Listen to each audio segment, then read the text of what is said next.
Hello student, this is Ravindra Yogi sir. आज हम पढ़ेंगे क्लास 8th का chapter 5th coal and petroleum के बारे में। ठीक है, तो जिनसे हमें एनर्जी मिलती है ऐसे कई सारे रिसोर्सेज होते हैं, उनमें से हैं कोल और पेट्रोल। तो ये जो कोल है इससे आप फेमिलियर हैं, आपने देखा होगा कोल कैसा होता है। ठीक है, तो ये जो कोल होता है ये हमें क्या देता है? एनर्जी देता है।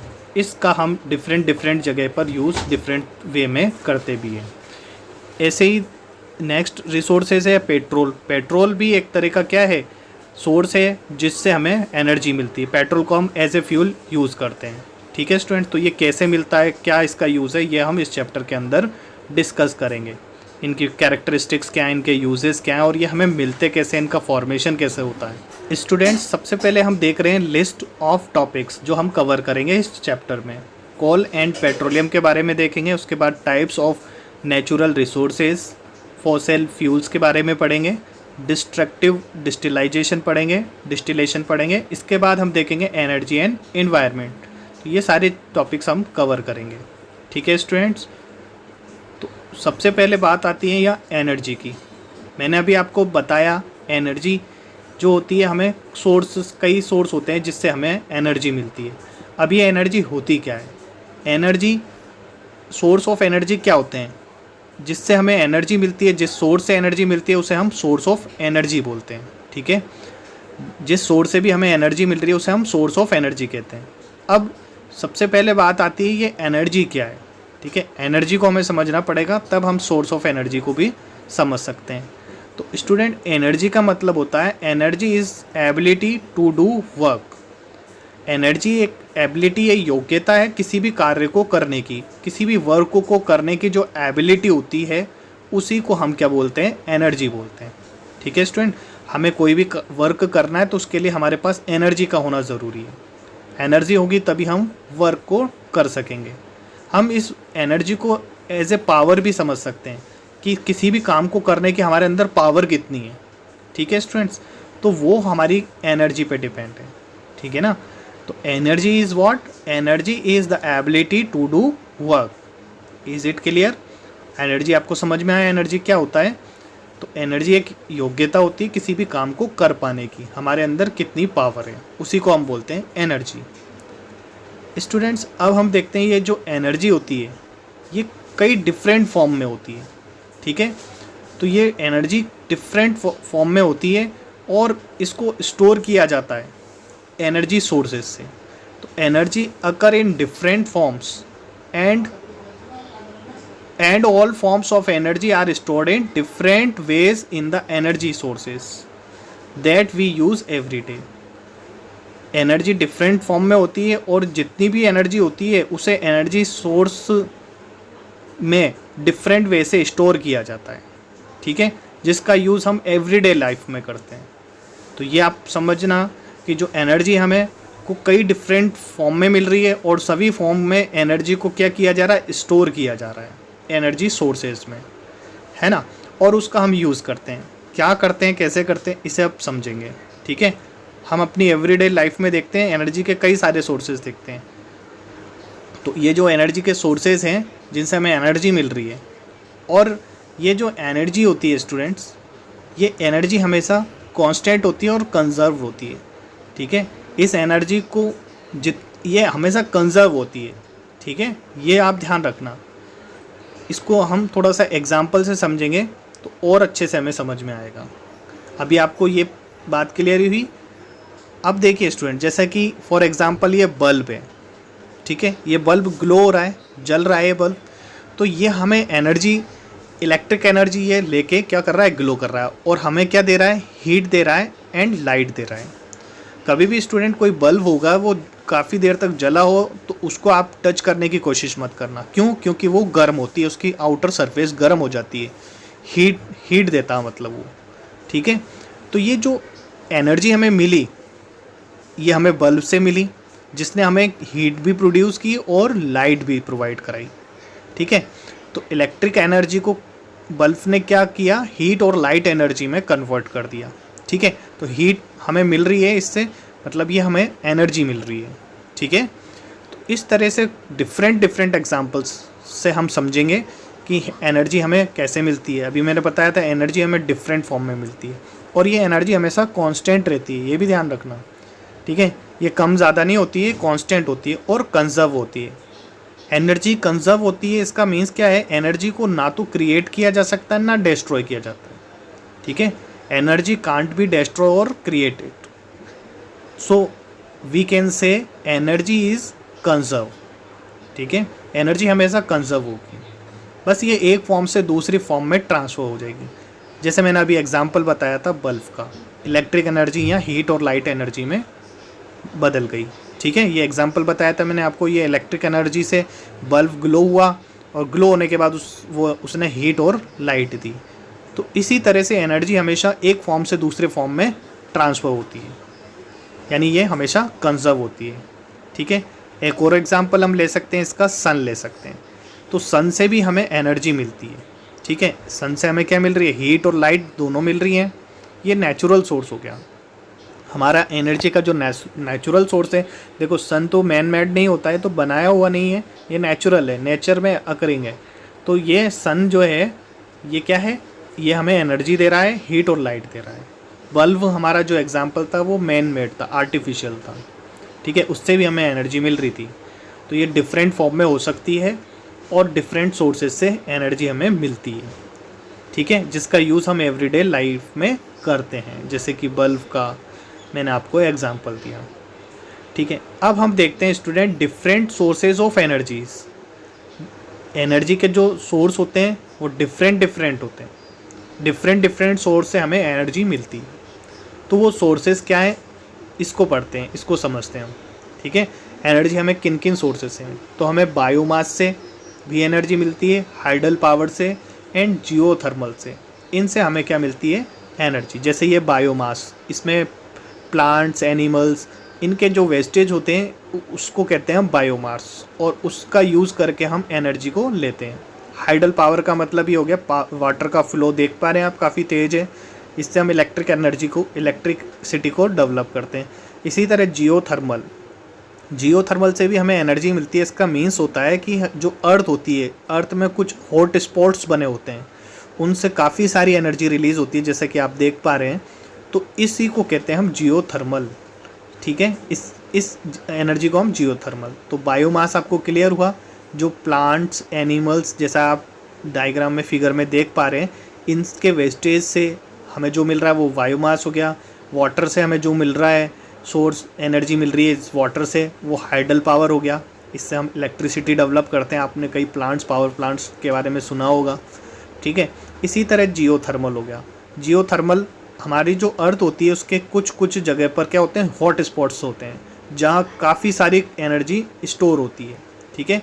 तो जो ये हॉट स्पॉट्स हैं, इससे जो ये एनर्जी मिलती है, इसका भी हम यूटिलाइजेशन डिफरेंट वे में कर पाते हैं, ठीक है। तो आप ये ध्यान रखना, ये क्या होता है, जियोथर्मल कहलाता है, ठीक है।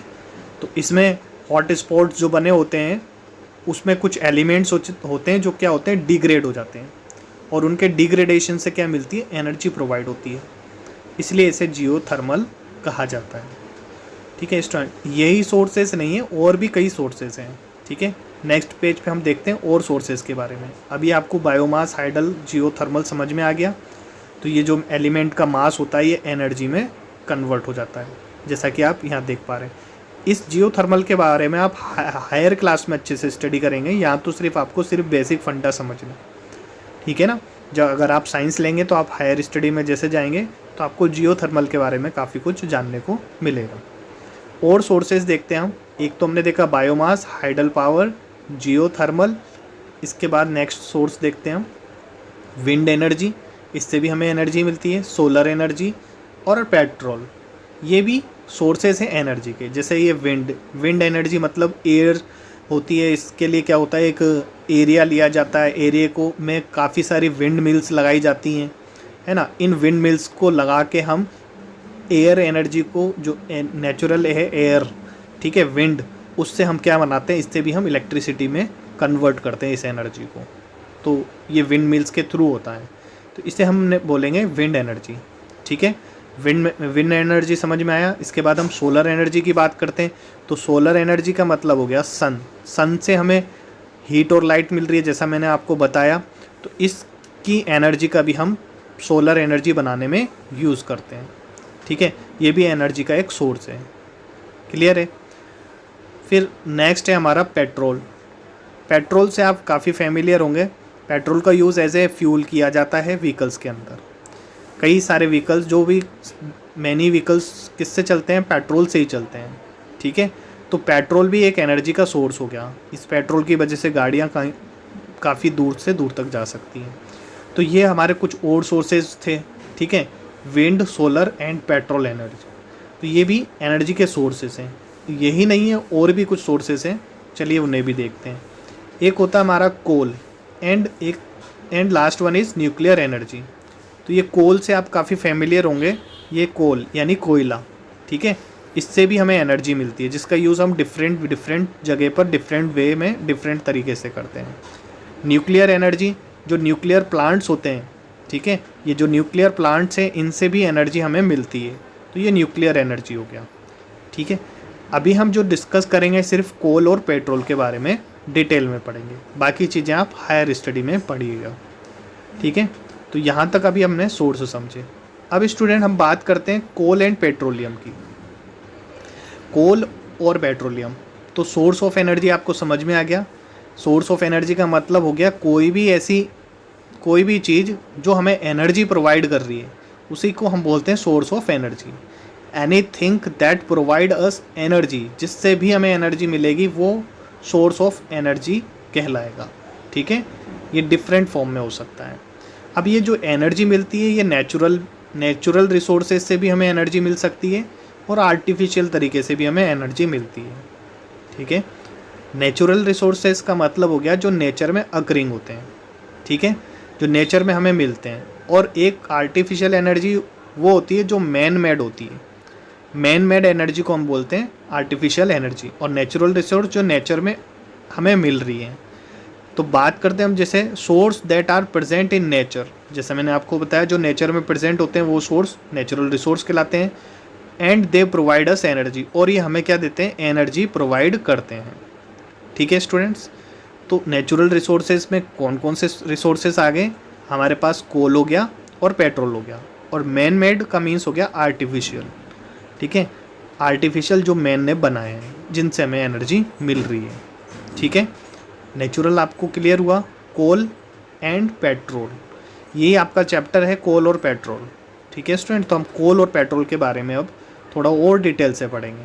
अभी आपने कोल देखा होगा, कोल भी कई डिफरेंट टाइप का होता है। ठीक है, ये क्या होता है, कैसे होता है, इसको हम देखेंगे अभी आगे। अभी आपको नेचुरल रिसोर्सेज के एग्जांपल समझ में आए, कोल एंड पेट्रोल। ठीक है, पेट्रोल का यूज़ आप जानते हैं car, motorcycle, different kind of vehicles के अंदर पेट्रोल का यूज़ किया जाता है। ठीक है, चलिए नेक्स्ट पेज पे हम देखेंगे अब कोल के बारे में। अब ये जो नेचुरल रिसोर्सेज होते हैं स्टूडेंट्स, ये भी 2 टाइप्स के होते हैं। ठीक है, एक होते हैं रिन्यूएबल, एक होते हैं नॉन रिन्यूएबल। ठीक है, इनको देखते हैं अभी नेक्स्ट पेज पे। टाइप्स ऑफ नेचुरल रिसोर्सेज, जो नेचुरल रिसोर्स हैं ये 2 टाइप के होते हैं, renewable resources and non renewable resources. जैसा कि नाम से ही समझ में आ रहा है रिन्यूएबल। ठीक है, तो रिन्यूएबल का मतलब क्या हो गया, ऐसे रिसोर्सेज जिनका यूज़ बार बार हम कर सकते हैं। ठीक है ना, जिसको हम बार बार रीयूज़ कर सकते हैं, उसे हम बोलते हैं renewable resources. Renewable resources that can be used again and again, जिसे हम बार बार यूज़ कर सकते हैं, जो हमें कई मिलियन ट्रिलियन ईयर तक हमारे साथ चलेंगे। ऐसे रिसोर्सेज को हम बोलेंगे रिन्यूएबल रिसोर्सेज। और नॉन रिन्यूएबल रिसोर्स का मतलब हो गया जिनसे एक बार ही यूज़ या कम समय तक के लिए यूज़ किया जा सकता है। ठीक है, renewable resources we can say these resources will not finish easily and will last for long time. एक से रिसोर्सेज जो काफ़ी लंबे समय तक हमारे साथ रहेंगे उन्हें हम रिन्यूएबल कहते हैं। If they once get exhaust they will take much time to get form again. और कुछ रिसोर्सेज ऐसे होते हैं जो कुछ समय के बाद एग्जॉस्ट हो जाएंगे, ख़त्म हो जाएंगे, उससे नॉन रिन्यूएबल कहते हैं। रिन्यूएबल रिसोर्सेज के एग्जांपल की बात करें तो सोलर हो गया, सोलर एनर्जी होगी, वाटर, एयर, ये सब काफ़ी मिलियन ट्रिलियन ईयर से हैं और रहेंगे भी, ठीक है। जैसे हम सन का एग्जांपल ले सकते हैं सोलर एनर्जी के लिए, ये सन काफ़ी मिलियन ट्रिलियन ईयर से हमारे साथ में, ठीक है। तो ये रिन्यूएबल है और ये अभी ख़त्म नहीं होगा कभी भी, ठीक है स्टूडेंट्स। इसी तरह हम बात करें नॉन रिन्यूएबल रिसोर्सेज के एग्जांपल की, तो ये हो गए फॉसल फ्यूल्स। रिन्यूएबल में हम वाटर को भी ले सकते हैं, ठीक है। वाटर साइकिल, तो ये वाटर भी अभी हमें काफ़ी टाइम तक हमारे साथ रहेगा। एयर है, ये सब रिन्यूएबल रिसोर्सेज हो गए, ठीक है। ये कभी ख़त्म नहीं होंगे, काफ़ी हज़ारों साल लाखों साल तक ये चलने वाले हैं। और अगर हम बात करते हैं नॉन रिन्यूएबल का, तो ये एग्जांपल में फॉसल फ्यूल हो गए, कोल, पेट्रोलियम, ये सब लिमिटेड सोर्सेज हैं, ठीक है। नेचुरल गैसेज हो गई, ये एक समय के बाद ख़त्म हो जाएंगे, इसलिए इनको नॉन रिन्यूएबल रिसोर्स कहा जाता है। क्लियर। तो renewable resources these are also known as inexhaustible resources. Renewable resources को हम इनएग्जॉस्टेबल रिसोर्सेज भी कहते हैं क्योंकि ये ख़त्म नहीं होंगे, है ना। और नॉन रिन्यूएबल रिसोर्स, जैसे आप वाटर को भी ले सकते हैं। नॉन रिन्यूएबल रिसोर्स क्या होते हैं? These are also known as exhaustible resources. ऐसे रिसोर्सेज जो एक समय के बाद ख़त्म हो जाएंगे उनको बोलते हैं हम नॉन रिन्यूएबल रिसोर्सेज। ये एग्जॉस्ट हो जाते हैं, एग्जॉस्ट मतलब ख़त्म होने की संभावना है। जैसे एग्जाम्पल पेट्रोल हो गया, ये हमारा नॉन रिन्यूएबल का।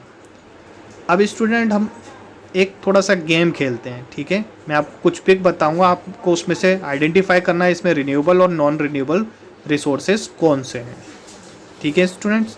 तो आप इसमें से देख के पहचान के मुझे बताइए, कमेंट कीजिए आप कमेंट बॉक्स में कौन से रिसोर्सेज रिन्यूएबल हैं और कौन से रिसोर्सेज नॉन रिन्यूएबल हैं। तो स्टूडेंट जैसा कि ये आपको दिख रहा है, ये सन है। सन आप बता सकते हैं नेचुरल रिसोर्स है, नेचुरल है। अब ये रिन्यूएबल है या नॉन रिन्यूएबल है? तो सन क्या है? रिन्यूएबल। वेरी गुड, क्योंकि ये तो काफ़ी समय तक हमारे साथ रहेगा इसलिए, और इसका यूज़ हम बार बार कर सकते हैं, तो इसे हम बोलते हैं renewable source, right.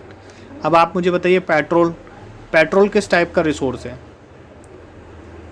Non renewable. Very good. इसलिए नॉन रिन्यूएबल जो रिसोर्सेज होते हैं उनका यूज़ हमें बहुत केयरिंग से करना चाहिए, है ना। ज़रूरत हो वहाँ पर ही उसे खर्च करना चाहिए, अदरवाइज़ वो क्या है, ख़त्म हो जाएगा। तो आने वाली जनरेशन को इसका यूज़ नहीं कर पाएगी। कोल की बात करते हैं हम। कोल बताइए चलिए, नेचुरल है या नॉन रिन्यूएबल है? राइट, ठीक है, नॉन रिन्यूएबल है। ये भी एक समय के बाद ख़त्म हो जाएगा। एलपीजी गैस सिलेंडर की बात करते हैं हम, जो घरों में सिलेंडर आता है एलपीजी, लिक्विफाइड पेट्रोलियम गैस, तो ये रिन्यूएबल है या नॉन रिन्यूएबल है? बताइए चलिए, कमेंट बॉक्स में कमेंट करते रहिए आप। राइट, ये भी क्या है, नॉन रिन्यूएबल रिसोर्स है, ठीक है। ये भी एक समय के बाद ख़त्म हो जाएगा, है ना। अब एलपीजी के बारे में हम डिटेल में और भी पढ़ेंगे आगे। अभी आप इतना ध्यान रखना कि ये नॉन रिन्यूएबल रिसोर्सेज है। सीएनजी गैस की बात करते हैं हम। तो सीएनजी गैस क्या होती है? ये सीएनजी का मतलब होता है कंप्रेस्ड नेचुरल गैस, ठीक है, कंप्रेस्ड नेचुरल गैस। तो ये भी क्या है, नॉन रिन्यूएबल सोर्स है। क्लियर है बच्चों, समझ में आ रहा है? क्यों? क्योंकि एक समय के बाद ख़त्म हो जाएगा, एक इसका लिमिटेड ही यूज़ कर सकते हैं, ठीक है। तो ये नॉन रिन्यूएबल सोर्सेज में आएगा और इसकी फुल फॉर्म होती है कंप्रेस्ड नेचुरल गैस। अब लास्ट आप बताइए, ये जो वाटरफॉल हो रहा है ये नेचुरल तो हैं ये सारे, पर ये नॉन रिन्यूएबल है या रिन्यूएबल है? राइट, जो वाटर है, ये वाटरफॉल है, ये क्या है, रिन्यूएबल है। क्योंकि वाटर तो है, जैसे सन और वाटर, एयर, ये तो हमें काफ़ी मिलियन ट्रिलियन ईयर तक रहने वाले हैं, तो ये रिन्यूएबल रिसोर्स हो गया हमारा, ठीक है, गुड।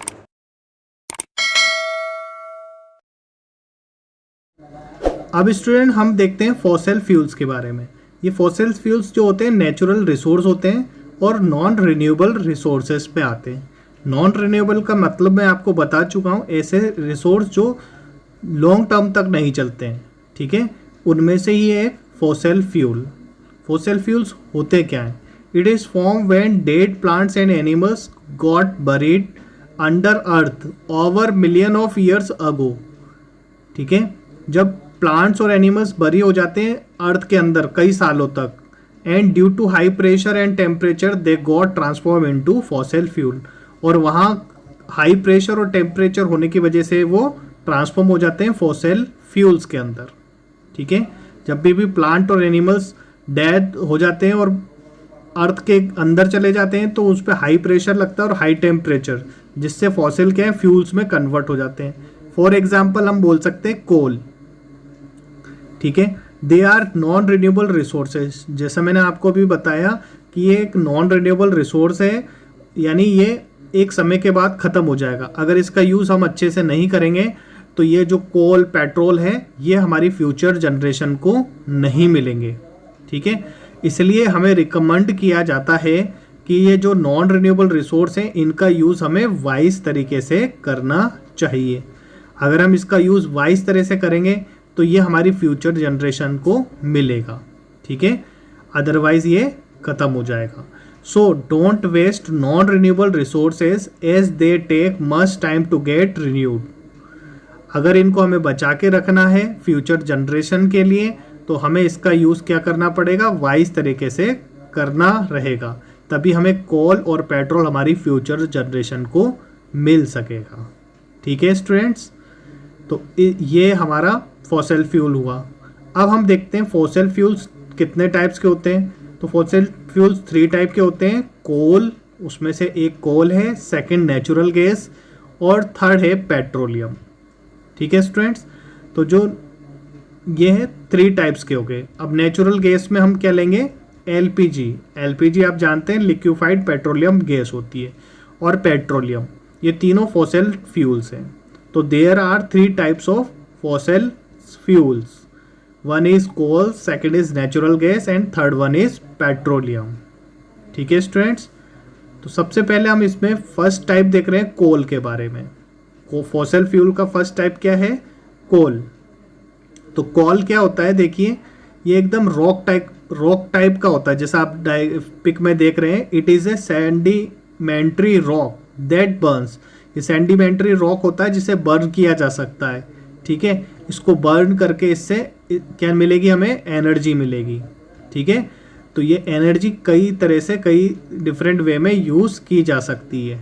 ठीक है, तो ये जो कोल होता है इसमें होते क्या है, mainly carbon, hydrogen and oxygen. Coal किन किन चीज़ से मिलकर बना है, कार्बन, हाइड्रोजन एंड ऑक्सीजन, और some quantity of nitrogen and sulphur, और थोड़ी सी क्वांटिटी नाइट्रोजन और सल्फर की होती है। ज़्यादा क्वांटिटी कोल के अंदर कार्बन, हाइड्रोजन और ऑक्सीजन की होती है, जबकि कम क्वांटिटी नाइट्रोजन और सल्फर की होती है। ठीक है, ये बहुत कम मात्रा में होते हैं।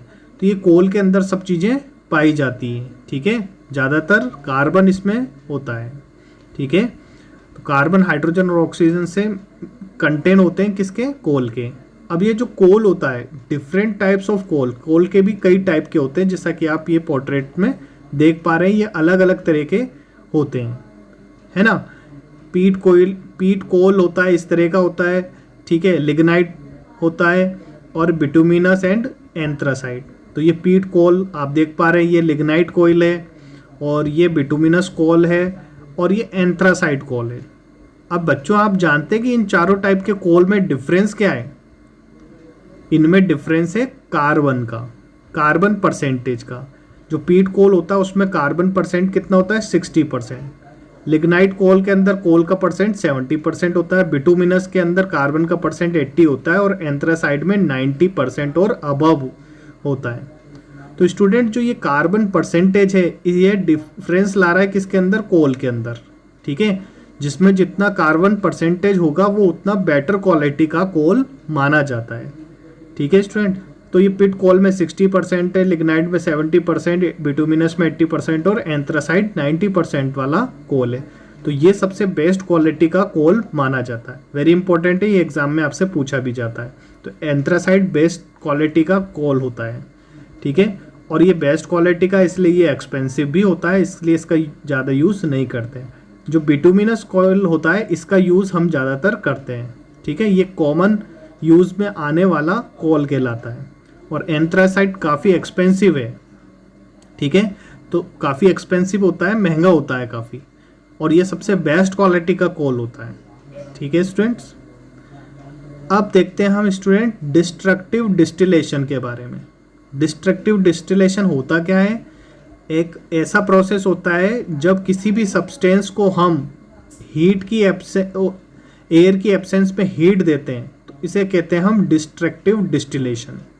ठीक है, डिस्ट्रक्टिव डिस्टिलेशन समझ में आया? एक ऐसा प्रोसेस जिसमें हम एयर की एब्सेंस में हीट देते हैं। इसके लिए कुछ इस तरह का एपरेटस यूज़ किया जाता है। इसमें ये आप देख रहे हैं, ये एक टेस्ट ट्यूब है, ये दूसरी टेस्ट ट्यूब है। ठीक है, इसमें एक पाइप लगा हुआ है और ये एक ट्राइपॉड स्टैंड बना हुआ है। ठीक है, और एक बर्नर भी लगा हुआ है। तो ये जो कांच की ग्लास की टेस्ट ट्यूब्स लगी हुई हैं। ठीक है, तो टेस्ट ट्यूब, बर्नर, स्टैंड, ये, और इसके अंदर क्या होता है? कोल रखा जाता है। ठीक है, फिर उसको गर्म करते हैं। तो ये इस तरह का कुछ एपरेटस यूज़ किया जाता है। तो समझ में आ रहा है आपको? ये बर्नर है, स्टैंड है, टेस्ट ट्यूब्स हैं, ग्लास टेस्ट ट्यूब्स हैं, और इसमें पाइप लगे हुए हैं। ये एक इनलेट पाइप लगा हुआ है, एक इसमें डी आउटलेट पाइप लगा हुआ है। ठीक है, ये आउटलेट पाइप है। तो ये इस तरह का एपरेटस यूज़ किया जाता है इसके अंदर। ठीक है, समझ में आया आपको एपरेटस के बारे में? तो ये जो एपरेटस है, इसी एपरेटस का यूज़ किया जाता है कोल फॉर्मेशन में। ठीक है, तो ये हमारा डिस्ट्रक्टिव। अब देखिए इसको ये वर्क कैसे करता है। हम इस जो ग्लास टेस्ट ट्यूब है, इसके अंदर लेते हैं पावर्ड कोल लिया। अब इसको बर्नर से गर्म करते हैं। जैसे ही हम गर्म करते हैं, एब्सेंस ऑफ हीट में गर्म जैसे ही हम करते हैं, तो ये कोल हमें 4 तरह के सब्सटेंस देता है। कोक है ना, कोक क्या होता है? जब इसको गर्म किया जाता है तो इस ट्यूब से ये इसके अंदर आता है, तो वो कोल हो गया। ठीक है, और इस टेस्ट ट्यूब में वाटर भी भरा होता है। इसके जो नीचे बच जाता है उसको बोलते हैं कोल तार। ठीक है, और जो फर्स्ट टेस्ट ट्यूब में वो है हमारा कोक। ठीक है, और जब ये वाटर के अंदर चला जाता है कोल तार और वाटर से रिएक्शन करता है, तो एमोनिकल लीकर बना लेता है। टेस्ट ट्यूब में एमोनिकल लीकर बना देता है। ठीक है, क्योंकि अमोनिया इसके अंदर प्रेजेंट है। अमोनिया वाटर से रिएक्शन कर लेती है और क्या बनाती है? अमोनिकल लीकर बनाती है। और ये कोल गैस, जो ये आउटलेट पाइप है, इससे इसमें से गैस बाहर निकल जाती है। इसे बोलते हैं हम डिस्ट्रक्टिव डिस्टिलेशन ऑफ कोल। समझ में आया? कोक को लिया जाता है उसको गर्म करके। अब इसका यूज़ क्या होता है? देखिए कोक का यूज़ क्या है। कोक इस तरह का दिखता है कुछ, जैसा आप देख पा रहे हैं, इस तरह का। It is used as reducing agent in metallurgy as fuel. Metallurgy की प्रोसेस होता है जिसमें ये रिड्यूसिंग एजेंट का वर्क करता है। अब मेटलर्जी होता क्या है? देखो, हमें जो मेटल मिलते हैं स्टूडेंट्स, वो प्योर नहीं मिलते हैं, वो ओर्स की फॉर्म में मिलते हैं, क्योंकि उसमें कुछ अशुद्धियाँ होती हैं। ठीक है, तो उसको हटा दिया जाता है और हमें मेटल बनाया जाता है। उसको, उस प्रोसेस को कहा जाता है मेटलर्जी। अब उसमें से ऑक्सीजन को हटाने का काम करता है ये कोक। कैसे हटाते हैं? देखिए, जैसे हम ले लेते हैं जिंक ऑक्साइड। जिंक के साथ क्या ऑक्सीजन लगी है। अब इस ऑक्सीजन को हटाया जा रहा है रिड्यूसिंग एजेंट के थ्रू। तो ये रिड्यूसिंग एजेंट कार्बन हमने लिया, तो कार्बन ऑक्सीजन के साथ रिएक्शन कर लेगा और जिंक को सेपरेट कर देगा और कार्बन मोनोऑक्साइड बना देगा। ठीक है, तो ये इस तरह से कार्बन क्या है? ऑक्सीजन को रिड्यूस कर रहा है। तो ये एज ए रिड्यूसिंग एजेंट का वर्क करता है। तो कोक का यूज़ रिड्यूसिंग एजेंट में किया जाता है मेटलर्जी में। मेटलर्जी आपको समझ में आ गया, ओर से मेटल बनाना मेटलर्जी कहलाता है। अब दूसरा था हमारा अमोनिकल लीकर। अमोनिकल लीकर, ये आप देख पा रहे हैं, अमोनियम सल्फेट बना। ठीक है, ये जो अमोनियम सल्फेट होता है ये बेस्ट फर्टिलाइजर होता है। फर्टिलाइजर समझते हैं, सॉइल को इनरिच बनाया जाता है उस किसके थ्रू? फर्टिलाइजर के थ्रू। तो क्या होता है देखो स्टूडेंट, इसके अंदर जो सल्फ्यूरिक एसिड होता है, तो डाइल्यूट सल्फ्यूरिक एसिड की रिएक्शन किसके साथ होती है? अमोनिया के साथ होती है, अमोनियम लीकर के साथ होती है। अमोनियम लीकर जो अभी बना था हमारा, वो रिएक्शन करता है वाटर से, तो क्या बना लेता है? इस तरह से NH4OH बना लेता है। ये रिएक्शन करता है सल्फ्यूरिक, डाइल्यूट सल्फ्यूरिक एसिड से। तो डाइल्यूट सल्फ्यूरिक एसिड से रिएक्शन करने के बाद ये अमोनियम सल्फेट बनाता है, यानी NH4 का होल ट्वाइस SO4 ये बना देता है अमोनियम सल्फेट, जो कि क्या होता है? एक्सीलेंट फर्टिलाइज़र होता है। ये अमोनियम सल्फेट जो होता है एक्सीलेंट फर्टिलाइज़र में एज ए अमोनियम सल्फेट को as a excellent fertiliser use किया जाता है। अब बात करते हैं स्टूडेंट कोल तार की। कोल तार कुछ इस तरह का दिखता है। स्टार्टिंग में देखा गया तो इसका कोई यूज़ नहीं समझ में आया, ठीक है। फिर बाद में ये जब चीज़ समझ में आई तो इसका यूज़ किया जाने लगा रोड के सरफेस को बनाने के लिए, and also source of different aromatic compounds, ठीक है। कोल तार का यूज़ सरफेसिंग ऑफ रोड्स में किया जाता है और डिफरेंट एरोमेटिक कंपाउंड्स बनाने में किया जाता है। कोल गैस की बात करते हैं student. It is a mixture of hydrogen, ये मिक्सचर है हाइड्रोजन का, मेथेन यानी CH4 एंड कार्बन मोनोऑक्साइड यानी CO। इन तीनों गैसों का मिक्सचर क्या होता है? कोल गैस होता है, ठीक है। All these gases provide heat when burn, it is a good fuel, cooking gas. इसका यूज़ कुकिंग गैस में किया जाता है।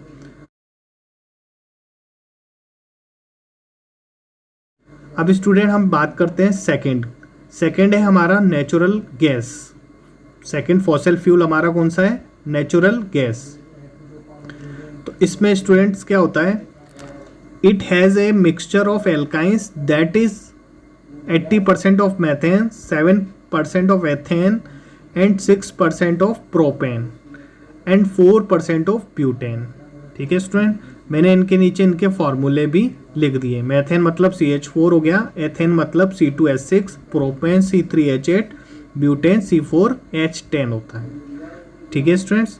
तो इन सारी गैसों का जो मिक्सचर होता है वो होती है नेचुरल गैस। नेचुरल गैस भी नॉन रिन्यूएबल रिसोर्स में आता है, ठीक है स्टूडेंट।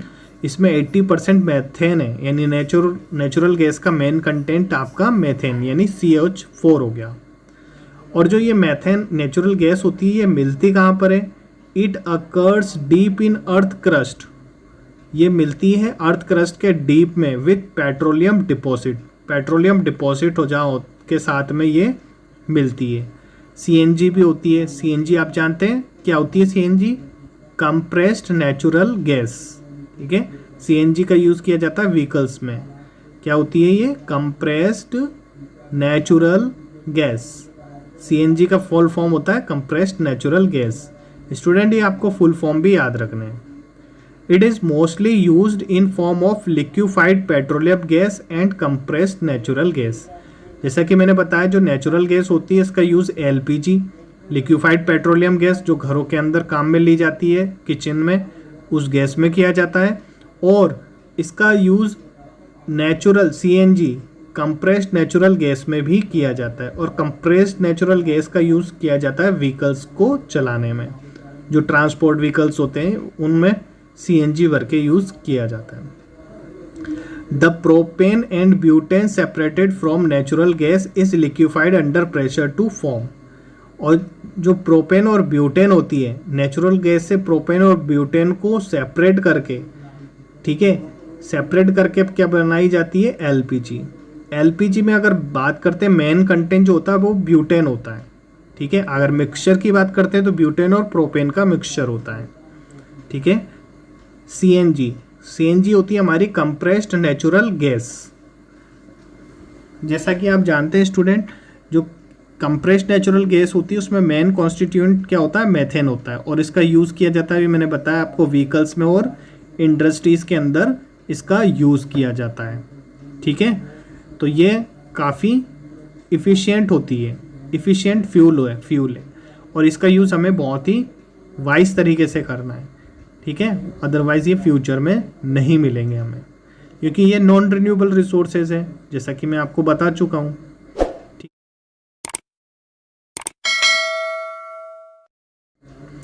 नेक्स्ट है हमारा थर्ड फॉसिल फ्यूल है पेट्रोलियम, ठीक है।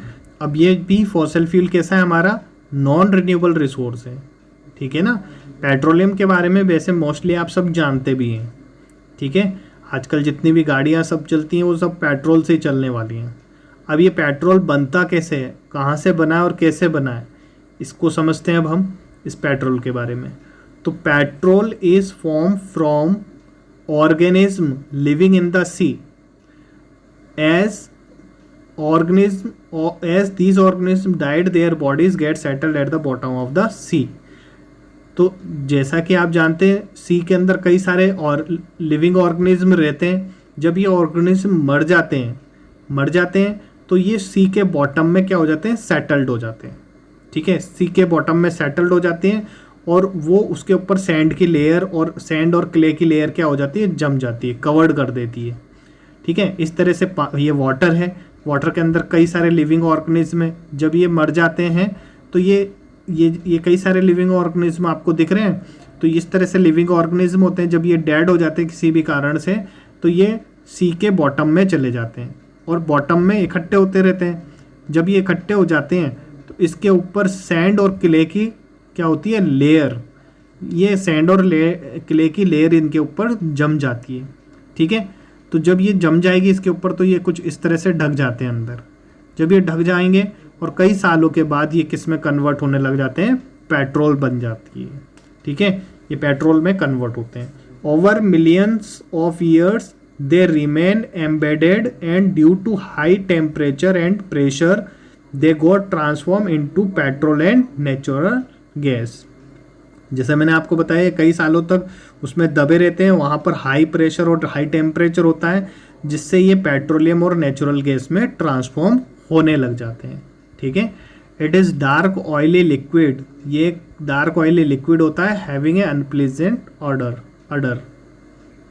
जैसे मैंने बताया ये इस तरह से दब जाते हैं, इस पे लैंड सैंड और क्ले जमा हो जाती है और इस पे हाई प्रेशर लगता है और हाई टेम्परेचर होता है तो ये किस में ट्रांसफॉर्म होने लग जाते हैं, पेट्रोल और नेचुरल गैस में। ठीक है स्टूडेंट, अब आप इस डायग्राम को अच्छे से देखिए। इस तरह से ये सेडिमेंट्री रॉक्स है, इम्प्रेबल रॉक्स है और इसके ऊपर बनी हुई है हमारी ऑयल फील्ड नेचुरल गैस। इस जगह पर ये नेचुरल गैस, पेट्रोल और नेचुरल गैस इस जगह इकट्ठी होती हैं। ठीक है स्टूडेंट, ये पूरा प्रोसेस क्या होता है, ये सब हायर स्टडी में, बस आपको ये समझाने के लिए मैंने बताया कि ये होती किस जगह। ठीक है ना। Refining of petroleum by fractional distillation process. अब हम देखते हैं पेट्रोल को कैसे रिफाइन किया जाता है। तो पेट्रोल को रिफाइन करने का जो प्रोसेस होता है उसे हम बोलते हैं फ्रैक्शनल डिस्टिलेशन। तो ये प्रोसेस क्या होता है, कैसे वर्क करता है, चलिए इसे समझते हैं। तो स्टूडेंट हम देख रहे हैं रिफाइनिंग ऑफ पेट्रोलियम। आप समझ गए होंगे जो पेट्रोलियम की रिफाइनिंग होती है उसका जो प्रोसेस होता है उसे हम क्या बोलते हैं, फ्रैक्शनल डिस्टिलेशन बोलते हैं। ठीक है स्टूडेंट, तो सबसे पहले हम इस वर्ड को समझते हैं कि ये जो डिस्टिलेशन है, इस डिस्टिलेशन का मतलब क्या होता है। ठीक है स्टूडेंट, तो क्या होता है स्टूडेंट, डिस्टिलेशन का मतलब ये होता है जब हम किसी भी चीज़ को सेपरेट कर रहे होते हैं और उस जो डिफरेंट सब्सटेंसेस होते हैं उनका जो कंपोनेंट होते हैं उसका बॉइलिंग पॉइंट डिफरेंट होता है ना, यानी फ्रैक्शन में होता है। फ्रैक्शनल का मतलब फ्रैक्शन में होता है। तो जब भी हम पेट्रोल की रिफाइनिंग करते हैं, रिफाइनिंग करते हैं तो वो उनके बॉइलिंग पॉइंट्स के डिफरेंस पे डिपेंड होती है।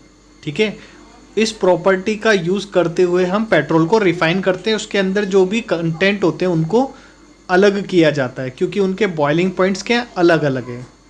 बॉइलिंग पॉइंट का मतलब आप समझते हो, लिक्विड को गैस में कन्वर्ट करना। जिस टेम्परेचर पर लिक्विड गैस में कन्वर्ट होता है उसे हम बोलते हैं बॉइलिंग पॉइंट। तो पेट्रोल के रिफाइनिंग में हम क्या करते हैं, फ्रैक्शंस जो हैं, कंपोनेंट्स हैं जिनके डिफरेंट बॉइलिंग पॉइंट्स हैं, उन्हें अलग किया जाता है। ठीक है, इसलिए इसे हम बोलते हैं फ्रैक्शनल डिस्टिलेशन। ठीक है, इस वजह से इसे क्या कहा जाता है, फ्रैक्शनल डिस्टिलेशन। समझ में आया।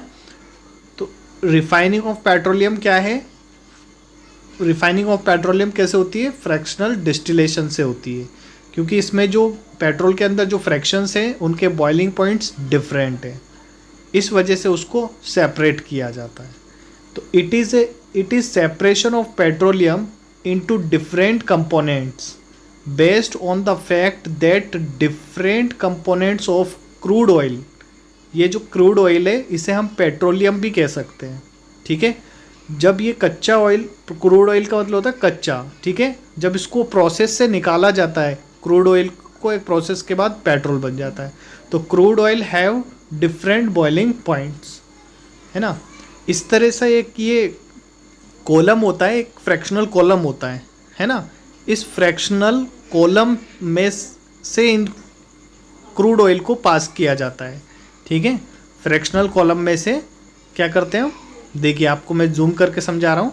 तो इस तरह से ये फ्रैक्शनल कॉलम होता है, इस तरह का एक सेटअप होता है जो जिससे पेट्रोल को रिफाइन किया जा रहा है ना। तो इसमें हम क्या भर देते हैं, क्रूड ऑयल भर देते हैं। ठीक है, अब ये फिल्टर ऑयल नहीं है, क्रूड ऑयल है। जब ये इसमें से सारी चीज़ें निकल जाएंगी तब ये पेट्रोल बनेगा। तो सबसे नीचे इसमें लुब्रिकेटिंग ऑयल बनेगा, फिर fuel, diesel, kerosene, petrol, butane and propane, ये सारी चीज़ें इस क्रूड ऑयल के अंदर मिक्स हैं। 400, और ये देखिए आप टेम्परेचर भी दिख रहा है, मैंने कहा ये अलग अलग टेम्परेचर पर बॉयल होती हैं, ये सारी चीज़ें अलग अलग टेम्परेचर पर बॉयल होती हैं, है ना। तो the crude oil is heated, इस प्रोसेस में देखो क्या किया जाता है, क्रूड ऑयल को हीट दी जाती है फर्नेस में रखने के बाद 400 डिग्री सेंटीग्रेड। ये जो ब्लू कलर का दिख रहा है ये एक फर्नेस है, इसमें क्रूड ऑयल को फिल कर दिया जाता है। ठीक है, और 400 डिग्री सेंटीग्रेड पर इसको गर्म किया जाता है ना। तो the crude oil is heated in furnace at around 400 degree Celsius and then it is introduced in fractional column. Then the fractional is highest boiling point is collected at the lowermost part of the column and with the lowest boiling point is collected at the top of fractioning column। जब इसको गर्म किया जाता है 400 degree centigrade पर, ठीक है, तो जब 400 डिग्री सेंटीग्रेड पर इस क्रूड ऑयल को गर्म किया जाता है तो इसमें और फिर इसको का टेम्परेचर कम होता चला जाता है ना। तो 400 डिग्री सेंटीग्रेड पर जब गर्म किया जाता है तो इसमें हमें लुब्रिकेटिंग ऑयल, पैराफिन वैक्स और एसफाल्ट मिलता है। जब ये 375 पर फ्यूल मिलता है, 300 डिग्री पर डीजल मिलता है, 200 पर केरोसिन, 150 डिग्री पर हमें पेट्रोल मिलता है और इससे कम 20 डिग्री टेम्परेचर पर ब्यूटेन और प्रोपेन गैस हमें मिल जाती है। ठीक है, तो इस फर्नेस को 400 डिग्री सेंटीग्रेड पर हम जैसे ही हाईएस्ट टेम्परेचर देते हैं तो हाईएस्ट टेम्परेचर देने पर इसके लोअर पार्ट के अंदर तो क्या डिपॉजिट हो जाता है, लुब्रिकेटिंग ऑयल, पैराफिन वैक्स, ये सारी चीज़ें डिपॉजिट हो जाती हैं और टेम्परेचर अलग अलग टेम्परेचर पर अलग अलग कंटेंट हमें मिलते हैं। तो इसे हम क्या लिखेंगे, the crude oil is heated in the furnace at around 400 degree Celsius, then it is introduced in fractionating column, then the fraction with highest boiling point is collected at the lowermost part of the column with the lowest boiling point is collected at the fractional column। Highest पर तो क्या हो जाता है, highest पर तो हमें lower most में पार्ट मिल जाता है और लोएस्ट बॉइलिंग पॉइंट वाला हमें टॉप में मिल जाता है फ्रैक्शनल कॉलम के। इस तरह से पेट्रोल अलग किया जाता है। तो इसके अंदर जो कंपोनेंट्स थे वो क्या थे, पेट्रोलियम गैस से, पेट्रोल है, केरोसिन है। ठीक है, इस प्रोसेस से हमें डीजल और लुब्रिकेटिंग ऑयल और क्या मिला था, पैराफिन वैक्स मिली और बिटुमेन मिला। ये सारे कंपोनेंट हमें इस पेट्रोलियम के रिफाइनिंग से मिल जाते हैं। ठीक है, तो ये सारे इंपॉर्टेंट कंटेंट थे। तो हम बात करते हैं इसमें पेट्रोलियम गैस की। पेट्रोलियम गैस क्या होता है student, it is used as a fuel in the industry and home. Petroleum gas का यूज़ किया जाता है इंडस्ट्री में और घर पर एज ए फ्यूल। ठीक है स्टूडेंट्स, और इससे हमें क्या मिलती है, एनर्जी मिलती है। पेट्रोल के बारे में आप जानते ही हैं, पेट्रोल का जो यूज़ है, पेट्रोल से आप सब फैमिलियर हैं। इसका यूज़ किया जाता है motor fuel, it is used as motor fuel for dry cleaning etcetera, इन सब चीज़ों में पेट्रोल का। और केरोसिन का यूज़ किया जाता है। केरोसिन से आप जानते हैं स्टोव्स वगैरह जलते हैं, लैंप्स है, तो इनमें kerosene as a fuel use किया जाता है। ठीक है, लुब्रिकेटिंग ऑयल की बात करते हैं तो लुब्रिकेटिंग ऑयल का यूज़ किया जाता है लुब्रिकेशंस के लिए। इसके नाम से पता चल रहा है लुब्रिकेशन के लिए किसका यूज़ किया जा रहा है, लुब्रिकेटिंग ऑयल का यूज़ किया जाता है। ठीक है, फ्रिक्शन को कम करने के लिए लुब्रिकेटिंग करते हैं। जब हमें किसी भी पार्ट के अंदर फ्रैक्शन को कम करना है, उसमें उसकी सरफेस को स्मूथ बनाना है, तो हम उसमें क्या करते हैं, लुब्रिकेट कर देते हैं उसको। ठीक है, लुब्रिकेट करने से सरफेस क्या हो जाती है, स्मूथ हो जाती है, उसमें फ्रैक्शन कम हो जाता है। पैराफिन वैक्स इस तरह की होती है जैसा कि आप देख पा रहे हैं, और इसका यूज़ किया जाता है ऑइंटमेंट्स, कैंडल्स और वैक्सलिन वगैरह बनाने में पैराफिन वैक्स का यूज़ किया जाता है। ठीक है स्टूडेंट्स। बिटुमेन का यूज़ किया जाता है पेंट्स एंड रोड सरफेसिंग में। बिटुमेन कुछ इस तरह का दिखता है जैसा आपको ये दिख रहा है। तो इस बिटुमेन का यूज़ किया जा रहा है पेंट्स में एंड रोड सरफेसिंग में, यहाँ पर इनका यूज़ किया जाता है। ठीक है। और डीजल का यूज़ भी आप जानते हैं स्टूडेंट्स, इसका यूज़ भी व्हीकल्स में एज ए फ्यूल किया जाता है। ठीक है। कई व्हीकल्स होते हैं जो डीजल से चलते हैं, तो डीजल वाले व्हीकल्स के अंदर diesel as a fuel use किया जाता है। ठीक है स्टूडेंट। अब हम देखते हैं इसमें नेक्स्ट देखते हैं। नेक्स्ट कंसेप्ट है हमारा, नेक्स्ट टॉपिक है एनर्जी एंड इन्वायरमेंट। एनर्जी और इन्वायरमेंट एक दूसरे से इंटर रिलेटेड होते हैं। कैसे होते हैं उसे समझेंगे। तो student, increasing rate of industries, जिस तरह से आप देख रहे हैं आज के ज़माने में इंडस्ट्रीज़ बढ़ती जा रही हैं और उन इंडस्ट्रीज़ के बढ़ने से अब इंडस्ट्रीज़ को चलाने की ज़रूरत तो हमें कैसे, इंडस्ट्रीज़ से हमें एनर्जी मिलती है और इस एनर्जी का यूज़ हम डिफरेंट वर्क के लिए करते हैं। और इंडस्ट्रीज़ के बढ़ने से क्या हो रहा है, इन्वायरमेंट पॉल्यूट भी होता जा रहा है। तो कहीं ना कहीं ये इस पर इफ़ेक्ट डालती है। और increasing demand for luxurious items, आजकल आप देख पा रहे हैं सभी को लग्जरी आइटम्स की डिमांड्स होती है। और ये लग्जरी आइटम्स बनते कहाँ पर हैं, ये बनते इंडस्ट्रीज़ के अंदर।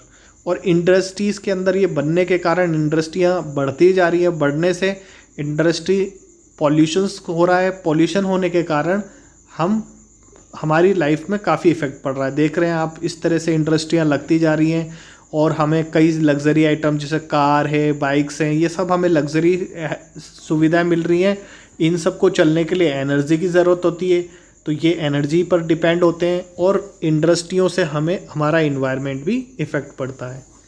और देखते हैं student, increasing in demand for entertainment facility. Entertainment facility की डिमांड भी बढ़ती जा रही है। जैसा कि देख रहे हैं आप, लैपटॉप, टेलीविज़न्स एंटरटेनमेंट के लिए यूज़ किए जाते हैं। ठीक है। इनको चलने के लिए भी एनर्जी चाहिए और वो एनर्जी किससे मिलती है, इलेक्ट्रिसिटी से। तो इलेक्ट्रिसिटी का डेवलपमेंट इंडस्ट्रीज़ में ही होता है। ठीक है। तो वही मैं आपको समझा रहा हूँ कि कई जगह ये एनर्जी और इन्वायरमेंट एक दूसरे से इंटर रिलेटेड है। ठीक है। एनर्जी से ही है सारी इंडस्ट्रियाँ चल रही हैं और इनके कारण इन्वायरमेंट में भी कई तरह का पॉल्यूशंस हो रहा है। अब ये जो लैपटॉप्स, टेलीविज़न्स होते हैं, मोबाइल्स हैं, इनसे हार्मफुल रेज भी निकलती हैं। ठीक है। तो ये हमारे लिए सब नुकसानदायक भी होती हैं। ठीक है। और ये हमारे इन्वायरमेंट को भी इम्फेक्ट डालती हैं। नेक्स्ट है इसमें increasing in demand for various modern techniques of agriculture. आजकल जो एग्रीकल्चर की मॉडर्न टेक्निक्स है उसकी डिमांड भी बढ़ती जा रही है। जैसा कि आप ये देख रहे हैं पेस्टिसाइड्स है। पेस्टिसाइड्स क्या करता है, इंसेक्ट स्प्रे होता है, ये इंसेक्ट को मारने के लिए छिड़का जाता है एग्रीकल्चर के लिए। तो ये इसका बढ़ना भी हमारे लिए क्या है, नुकसानदायक है ना। तो ये सब चीज़ें इन्वायरमेंट को इम्पेक्ट डालती हैं। ठीक है students. And also use of chemicals like pesticides, fertiliser etcetera. तो ये सब चीज़ें बनती कहाँ है, इंडस्ट्री में बढ़ती है। अभी आपको मैंने समझाया। तो ये सब एनर्जी और इन्वायरमेंट एक दूसरे से इंटर रिलेटेड होते हैं। आपको ये बात क्लियर होगी अब। तो इस तरह से ये हमारी लाइफ में एक एनर्जी और इन्वायरमेंट क्या है, इंटर रिलेटेड है। अब स्टूडेंट अब बात करते हैं सब नेचुरल रिसोर्सेज आर लिमिटेड। कुछ नेचुरल रिसोर्सेज ऐसे हैं जो लिमिटेड है। लिमिटेड का मतलब नॉन रिन्यूएबल है। ठीक है। एक होते हैं रिन्यूएबल रिसोर्सेज, दूसरे होते हैं नॉन रिन्यूएबल। जो रिन्यूएबल है वो अनलिमिटेड होते हैं और जो लिमिटेड रिसोर्सेज होते हैं उसे हम नॉन रिन्यूएबल रिसोर्स कहते हैं। ठीक है। तो ये एक टाइम के बाद ये ख़त्म हो जाते हैं और इनको बनने में भी काफ़ी समय लगता है। वापस से इसे डेवलप होने में काफ़ी समय लगता है जो नॉन रिन्यूएबल रिसोर्स होते हैं। तो we know that some natural resources are exhaustible like fossil fuels, forest, mineral etcetera. कुछ रिसोर्सेज ऐसे हैं जो एग्जॉस्टेबल हैं, जैसे फॉसल फ्यूल है, फॉरेस्ट है, मिनरल्स है। जैसे कि आप देख पा रहे हैं ये एक फॉरेस्ट बना हुआ है। इस फॉरेस्ट से हमें डिफरेंट काइंड ऑफ कंपोनेंट्स मिलते हैं। ये हमारे लिए फॉरेस्ट का होना बहुत ज़रूरी होता है और ये लिमिटेड है। ठीक है। अगर इनका यूज़ वाइज तरीके से नहीं किया गया और ये सब चीज़ें ख़त्म हो गई तो हमारी आने वाली जनरेशन को काफ़ी परेशानी होगी। Fossil fuel like coal and petroleum requires million of years to get converted into these fuels. On the other hand the known reserves of this will last only a few hundred years. जैसा कि आप को समझ में आया, जो ये कोल और पेट्रोल होता है इसको बनने में काफ़ी मिलियन ईयर्स लगते हैं, ठीक है, और इसका जो रिज़र्व है ये सिर्फ 100 ईयर्स तक ही, लास्ट 100 ईयर्स तक ही रहने वाला है। तो दिस फ्यूल, इन फ्यूल्स के कारण एयर पॉल्यूशन भी होता है और ये एग्जिस्टेबल होते हैं, ठीक है। तो जैसे कि आप कोल पेट्रोल देख रहे हैं, ये सब क्या है, एग्जिस्टेबल है, यानी नॉन रिन्यूएबल रिसोर्सेज है, इनके रिजर्व भी लिमिटेड है, यानी ये ज़्यादा साल तक नहीं चलेंगे। तो इसका अगर हमने वाइस तरह से यूज़ नहीं किया तो ये ख़त्म हो जाएंगे, ठीक है। और इनके यूज़ से एयर का पॉल्यूशंस भी होता है। आप ये भी समझ सकते हैं कि ये जो पेट्रोल और कोयल है इनका अननेसेसरी हम यूज़ करते जाएंगे तो इससे एयर पॉल्यूशन भी होता है, ठीक है। इस एयर पॉल्यूशन नहीं होना चाहिए, ठीक है ना। तो ये आपने देखा, और ये लिमिटेड भी हैं तो ये कभी भी ख़त्म हो जाएंगे, ये ज़्यादा नहीं चलने वाले। इनको जो रिज़र्व करके रखा है ओनली 100 ईयर्स तक और चलेंगे, फिर उसके बाद ये ख़त्म होने लग जाएंगे, ठीक है। तो समझ में आया आपको, ये एग्जिस्टेबल होते हैं, नॉन रिन्यूएबल हैं, इनके रिज़र्व लिमिटेड है और इनसे एयर पॉल्यूशंस वगैरह होता है। Is it clear? चलिए, और इसके बारे में क्या है, इसके नेक्स्ट पॉइंट नेक्स्ट पेज पे देखते हैं, ठीक है। तो their use is also link to global warming. तो ये ग्लोबल वार्मिंग से भी रिलेटेड होता है, ठीक है। अब देखो, इनसे क्या होती है, CO2 गैस निकलती है, व्हीकल्स वगैरह होते हैं जिनसे CO2 गैस निकलती है, इससे एयर क्या होती है, पॉल्यूशन होता है। और जो सनरेज से आने वाली इंफ्रारेड रेज होती हैं, ठीक है, जो इंफ्रारेड रेज होती हैं वो इस CO2 के अंदर मिक्स हो जाती हैं। इस तरह से मिक्स होने के कारण CO2 क्या करती है, अर्थ के टेम्परेचर को हीटिंग कर देती है, बढ़ा देती है, ठीक है। CO2 में हीटिंग इफेक्ट बढ़ जाता है। जैसे ये सन है, सन से क्या आ रही है, इंफ्रारेड रेज आ रही है, और इंफ्रारेड रेज आ रही है और एयर पॉल्यूशंस के कारण CO2 में क्या हो जाती है, ये मिल जाती है। जब मिल जाती है तो ये हीटिंग इफेक्ट बढ़ा देती है, ठीक है। जब जैसे ये एक CO2 का मॉलिक्यूल है, इसके अंदर कई सारी इंफ्रारेड मिल जाएंगी तो यहाँ हीटिंग इफेक्ट को बढ़ा देंगी।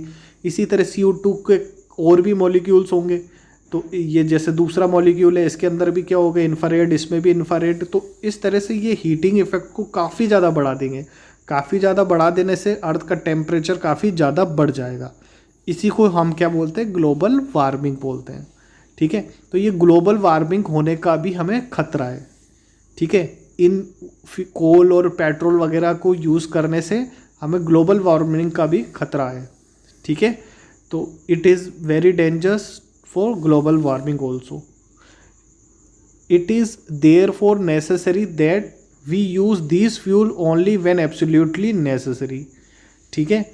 अब इसके कारण इकोलॉजिकल इम्बैलेंस भी हो जाने की संभावना है, ठीक है। जब टेम्परेचर बढ़ता चला जाएगा तो इसे क्या कहेंगे हम, इकोलॉजिकल इम्बैलेंस है ये। और इट इज़ देयर फॉर, इसीलिए ये क्या है, ज़रूरी है कि इन फ्यूल का यूज़ नेसेसरी और एब्सोल्यूट तरीके से किया जाए। अगर पेट्रोल और कोल को हम ज़रूरत के समय पर ही यूज़ करेंगे तो हमें ज़्यादा परेशानियों का सामना नहीं करना पड़ेगा। अदरवाइज़ ये हमारे लिए ग्लोबल वार्मिंग कर देंगे, जिससे कई सारी डिसीज़ेज हो जाएंगी, पर्सन को सरवाइव करना बहुत मुश्किल हो जाएगा, ठीक है। तो this will result in better environment, smaller risk of global warming and their ability for a longer period of time. अगर इसका हम अच्छे से यूज़ करते हैं तो हमारा इन्वायरमेंट भी बेटर बना रहेगा, ग्लोबल वार्मिंग का खतरा भी कम होगा और ये लंबे समय तक रह भी पाएंगे, हमारी आने वाली जनरेशन्स को भी ईज़िली मिल सकेंगे, ठीक है स्टूडेंट्स। तो समझ में आया आपको कि जो ये रिसोर्सेज हैं, नॉन रिन्यूएबल रिसोर्सेज हैं, इनसे हमें क्या क्या खतरे हैं और इनको अगर हम वाइसली यूज़ करते हैं तो इससे हमें क्या क्या फ़ायदे हैं, ठीक है। तो आपको मैंने दोनों चीज़ें समझाई, आपको अच्छे से समझ में आया। ये ग्लोबल वार्मिंग के बारे में भी समझाया मैंने आपको, ग्लोबल वार्मिंग समझ में आई आपको। एयर पोल्यूशन के कारण इसमें इंफ्रारेड रेज मिल जाती है जिससे अर्थ का टेम्परेचर बढ़ जाता है। अब कुछ टिप्स देखते हैं जिससे हम इन चीज़ों को रोक सकते हैं। तो कैसे रोक सकते हैं हम भाई? Drive at a constant and moderate speed as far as possible. जब हम कभी भी ड्राइव करते हैं, चाहे बाइक हो चाहे कार हो, तो उसे हमें हमेशा कांस्टेंट एंड मॉडरेट स्पीड पर ही चलाना चाहिए। जब भी बाइक या कार अगर कांस्टेंट और मॉडरेट स्पीड पे चलाते हैं तो ये एक आपकी गाड़ी को एवरेज भी अच्छा देती है और गाड़ी में पॉल्यूशंस भी नहीं करती है और हमारा फ्यूल भी सेफ होता है। ठीक है, तो इस समय इसलिए हमेशा ध्यान रखना चाहिए हमें कि हम एक कांस्टेंट और मॉडरेट स्पीड पर गाड़ी को चलाएं। Switch off the engine at traffic lights और at a place where you have to wait. और कभी भी जहाँ ट्रैफिक लाइट हो वहाँ हमें इंजन को स्विच ऑफ कर देना चाहिए, या अगर हम किसी का वेट कर रहे हैं, कहीं पर रुक के हम किसी का वेट कर रहे हैं, ये ट्रैफिक सिग्नल रेड हो रहा है, तो हमें अपनी गाड़ी को स्विच ऑफ कर देना चाहिए ताकि हमारा फ्यूल सेफ हो, एनवायरनमेंट सेफ रहे और ये लॉन्ग समय तक हमारे साथ अवेलेबल रहे। तो ये चीज़ों का हमें बच्चों बहुत ध्यान रखना चाहिए। इन चीज़ों का आप बिल्कुल ध्यान रखना, जब आप बड़े होगे गाड़ियाँ चलाओगे तो आपको इन चीज़ों को ध्यान रखना है। ठीक है, अभी भी आपके पेरेंट्स के साथ जाते हैं और अगर वो ट्रैफिक लाइट पे गाड़ी को स्विच ऑफ नहीं करते हैं तो आपको उनको बोलना चाहिए। ठीक है, तो ये बहुत ज़रूरी है, इस तरह से इस फ्यूल को बचाया जा सकता है। Ensure correct tyre pressure. हमें गाड़ी का हमेशा टायरों का प्रेशर भी सही रखना चाहिए, इससे भी हमारा फ्यूल सेव होता है। ठीक है, और ensure regular maintenance of the vehicle. जब हम गाड़ी खरीदते हैं उसका प्रॉपर मेंटेनेंस करना चाहिए, तब भी हमारा फ्यूल सेविंग होता है और गाड़ी की लाइफ लॉन्ग होती है। ये सारे वे होते हैं जिससे हम फ्यूल को सेविंग कर सकते हैं और इन्वायरमेंट को भी सेफ रख सकते हैं। ठीक है, तो ये सारे तरीके थे इंपॉर्टेंट तरीके जिनका आपको ध्यान रखना है कि टायर का प्रेशर सही है, गाड़ी का मेंटेनेंस सही है, ये सब। चलिए स्टूडेंट, आप देखते हैं कुछ question and answers. Describe how coal is form from dead vegetation. What is the process? What is this process called? About 300 million years ago, the earth had dense forest in low-lying wetland areas. Due to various natural processes like floods and earthquakes, these forests got buried under the soil. The soil deposited layer by layer over them. They were compressed. Under high temperature and pressure, the plants got converted to coal slowly. This process is called carbonization. Second question है, example the process of formation of petroleum. Petroleum is formed from organisms living in the sea. As the organism died, their body settled at the bottom of the sea. These bodies got covered with layer of sand and clay. Over millions of years, in the absence of air and under high temperature and pressure, the dead bodies got converted into petroleum and natural gas. Is it clear? तो ये next question है, question number 3. What are the natural resources? Explain with example. The resources provided by nature or obtained from the nature are called natural resources. For example, air, water, soil and sunlight, etc. Next question, explain why fossil fuels are exhaustible natural resources. तो answer है इसका, fossil fuels are present in limited quantity in the nature. They can be exhausted by human activities. So fossil fuels are called exhaustible natural resources. What question? Write characteristics and uses of coke. Coke के use क्या है, characteristic क्या है? It is tough, it is porous and black, it is pure from form of carbon, it is used in manufacturing of steel and also in extraction of many metals. Thank you very much.